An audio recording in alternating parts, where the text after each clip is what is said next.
नमस्कार दोस्तों, आज हम लोग मुग़ल बादशाह शाहजहाँ को देखेंगे। चलिए आरंभ करते हैं।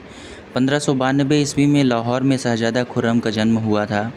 उसकी माता मारवाड़ के शासक उदय सिंह की पुत्री जगत गोसाई थी। 1612 ईस्वी में आसफ़ खां की पुत्री अर्जुमंद बानो बेगम से उसका विवाह हुआ, जो बाद में इतिहास में मुमताज़ महल के नाम से विख्यात हुई।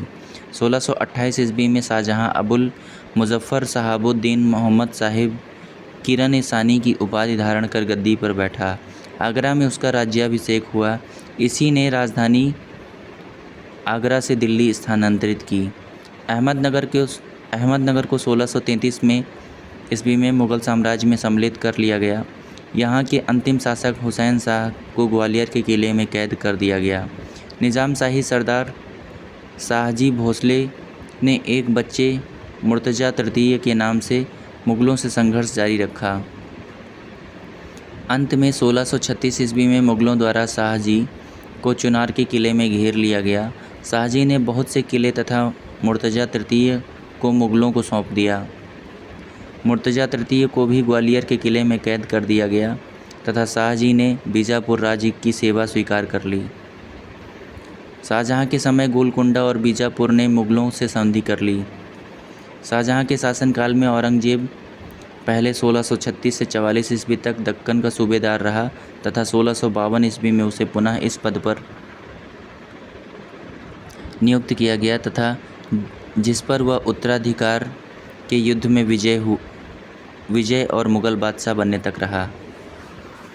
कांधार राज्य ईरान के शाह और मुग़लों के बीच संघर्ष की जड़ था, क्योंकि कंधार को अपने हाथों में रखना मुग़ल शासक तथा ईरान के शाह के लिए प्रतिष्ठा का विषय बन गया था।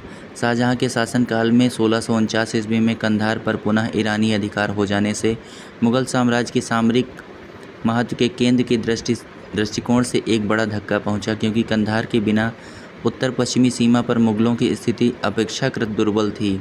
शाहजहाँ के समय में कंधार अंतिम रूप से मुग़लों के अधिकार से निकल गया। शाहजहाँ ने बल्ख अभियान का उद्देश्य काबुल की सीमा से सटे बल्ख और बदख्शां में एक मित्र शासक को लाना था, ताकि वे ईरान और मुग़ल साम्राज्य के बीच बफर राज्य बन सकें। शाहजहाँ का काल मुग़ल काल का स्वर्ण काल माना जाता है। इसके समय में कला, साहित्य, शिक्षा के क्षेत्र में पर्याप्त विकास हुआ। साहित्य के क्षेत्र में शाहजहाँ के शासनकाल में विशेष उन्नति हुई। इस काल में फ़ारसी भाषा में दो शैलियाँ प्रचलित थीं। प्रथम भारतीय फ़ारसी तथा दूसरी ईरानी फ़ारसी। भारतीय फ़ारसी शैली के विद्वानों में अब्दुल हमीद लाहौरी, मोहम्मद वारिस तथा चंद्रभान ब्राह्मण आदि थे। ईरानी फ़ारसी शैली के विद्वानों अमीन-आई कज़वीनी तथा जलालुद्दीन तबातबाई थे। ईरानी पद्य शैली का इस समय अधिक बोलबाला था। शाहजहाँ ने ईरानी फ़ारसी पद्य शैली के कवि कलीम को राजकवि भी नियुक्त किया। कलीम के अतिरिक्त फ़ारसी कवियों में सईदाई, गिलानी, कुदसी, मीर मोहम्मद कासी, सायब, सलीम, मसीह, रफ़ी, फ़ारुख, मुनीर, सौदा, चंद्रभान ब्राह्मण, हाजिक दिलेरी आदि थे। कवींद्राचार्य शाहजहाँ के आश्रित कवि थे। इनकी भाषा में ब्रज एवं अवधी का अनुपम समन्वय है। कवींद्र कल्पलता उन्होंने शाहजहाँ की प्रशस्ति में प्रणीत की थी। सरस्वती उपाधिधारक यह विद्वान संस्कृत का मर्मज्ञ था। इसने बादशाह से निवेदन कर तीर्थ यात्रा कर समाप्त करवा दिया था। ताजमहल के निर्माण के लिए शाहजहाँ ने भारत, ईरान तथा मध्य एशिया के डिज़ाइनरों, इंजीनियरों एवं वास्तुकारों को एकत्र किया था। ताजमहल की वास्तुकला में भारतीय, ईरानी एवं मध्य एशियाई वास्तुकला का संतुलित समन्वय दिखाई पड़ता है। दिल्ली की जामा मस्जिद का निर्माण शाहजहाँ ने करवाया था। शाहजहाँ द्वारा निर्मित इमारतों में दीवाने आम, दीवाने खास, शीश महल, मोती मस्जिद, खास महल, मुसम्मन बुर्ज, नगीना मस्जिद, जामा मस्जिद, ताजमहल तथा लाल किला प्रमुख हैं।